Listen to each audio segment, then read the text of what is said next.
Hello friends, स्वागत है आपका मेरे पहले वीडियो पर।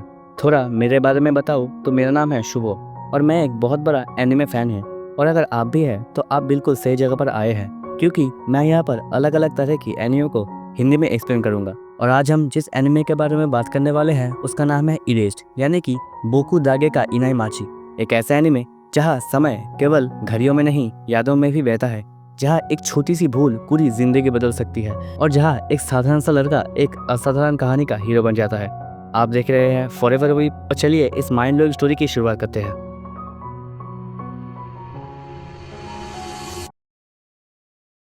तो एपिसोड 1 की शुरुआत होती है हमारे मेन कैरेक्टर सातोरू फुजीनुमा से, जो कि एक मांगा आर्टिस्ट है और पार्ट टाइम में पिज्ज़ा डिलीवरी का काम करता है। लेकिन वो अपने जिंदगी से खुश नहीं होता। उसे देखकर ऐसा लगता है कि वो पूरा अकेला हो।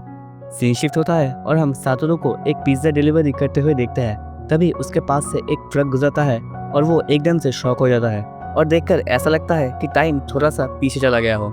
यहाँ पर मैं बता दूँ, सातोरू के पास रिवाइवल नाम का एक अजीब सी पावर है, जिससे कि जब भी उसके आसपास कुछ भी बुरा होने वाला होता है तभी वो टाइम में थोड़ा पीछे चला जाता है उसे रोकने के लिए। तभी उसे दिखता है कि वो ट्रक जिसे उसने पहले देखा था उसका ड्राइवर सो गया है और उसके सामने एक बच्चा आ गया होता है। सातोरू उस ट्रक को रोकने की कोशिश करता है लेकिन कर नहीं पाता, तो वो ट्रक की खिड़की से हाथ डालकर स्टीयरिंग को घुमा देता है, जिससे कि वो बच्चा बच जाता है। लेकिन सातोरू को एक कार आकर ठोक देता है। सीन शिफ्ट होता है और हम सातोरू को हॉस्पिटल में देखते हैं और उसके सामने एक लड़की बैठी हुई होती है। इस लड़की का नाम है आयरी कातागिरी, जो कि सातोरू की कलीग है। वो सातोरू को बताती है कि वो 2 दिन से बेहोश पड़ा था। वो बताती है उस ट्रक ड्राइवर को हार्ट अटैक हुआ था, जिससे कि उसकी मौत हो चुकी थी। इसके बाद वो दोनों आपस में थोड़ी बातचीत करने लगते हैं और थोड़ी देर बाद आयरी चली भी जाती है। सीन शिफ्ट होता है और हम सातोरू को डिस्चार्ज होकर घर जाते हुए देखते हैं, जहाँ पर उसकी मॉम, जिसकी नाम साचिको होती है, उसके लिए खाना बना रही होती है, जिसे देखकर सातोरू थोड़ा शॉक हो जाता है, क्योंकि सातोरू यहाँ पर अकेला रहता है और इस टाइम पर उसकी मॉम को वो यहाँ पर एक्सपेक्ट नहीं कर रहा था।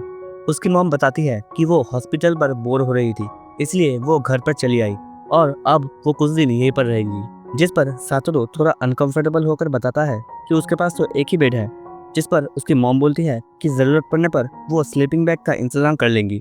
सीन शिफ्ट होता है और हम सातोरू के मॉम को देखते हैं, जो कि अपने बेड पर टीवी देख रही थी, जिस पर एक बच्चे की किडनैपिंग की न्यूज़ आ रही होती है, जिसे देखकर उसकी मॉम को कुछ याद आता है और वो सातोरू से पूछती है कि क्या उसे याद है कि जब वो 5th स्टैंडर्ड में पढ़ता था तब उसके स्कूल में भी ऐसा ही एक हादसा हुआ था। तो सातोरू इसका कोई जवाब नहीं देता, लेकिन अपने बेड पर यह बात सोचता ज़रूर है कि जब सातोरू छोटा था तब उसकी मुलाकात होती है इस आदमी से, जिसका नाम है जून शिरातोरी, और इसे सातोरू यूकी नाम से बुलाता था।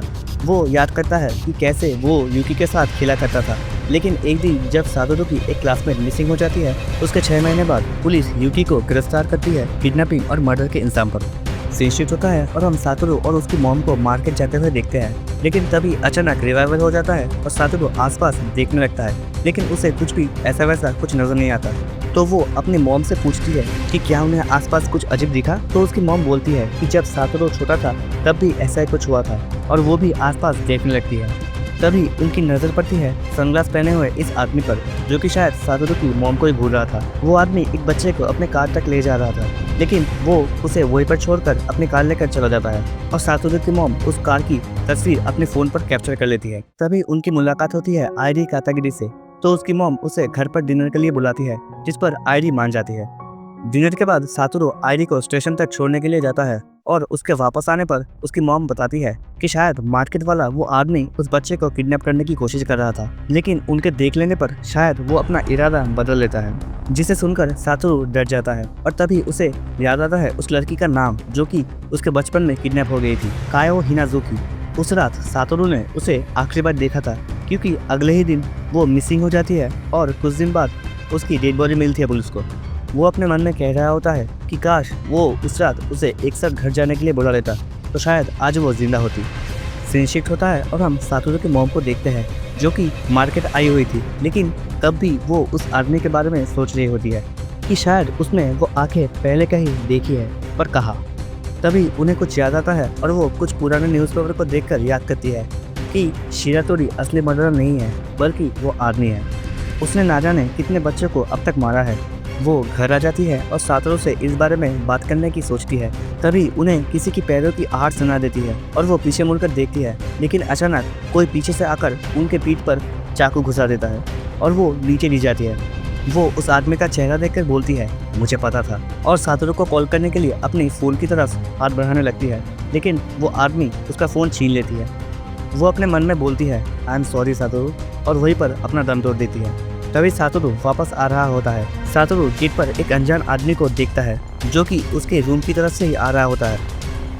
वो अपने रूम में जाता है और अपने मॉम को वहाँ पड़ा हुआ देखकर चौंक जाता है। वो अपने आप को संभालकर अपनी मॉम से बात करने लगता है और उसके बॉडी को सीधा करता है, लेकिन उसके बॉडी पर घुसा हुआ चाकू देखकर वो एकदम से डर जाता है और चीखता है। तभी वहाँ उसका मकान मालिक आ जाता है और सातोरू के हाथ पर खून लगा देखकर वो चिल्लाने लग जाती है। सातोरू बाहर की तरफ भागने लगता है, लेकिन बाहर पुलिस खड़ी हुई होती है और वो सातोरू को पकड़ लेते हैं और हम देखते हैं कि वो आदमी जो कि रियल मर्डरर है वहीं पर खड़ा हुआ होता है। तभी अचानक फिर से रिवाइवल हो जाता है और सातोरू अपने आप को एक अनजान सी जगह पर पाता है।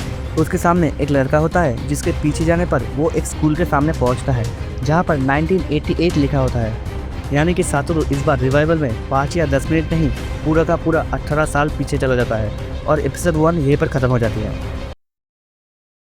वीडियो पसंद आए तो लाइक, कमेंट और शेयर कर देना, और अगर चैनल पर नए हो तो सब्सक्राइब कर देना ऐसे ही अलग अलग तरह की एनिमे एक्सप्लेनेशन वीडियोस को हिंदी में देखने के लिए।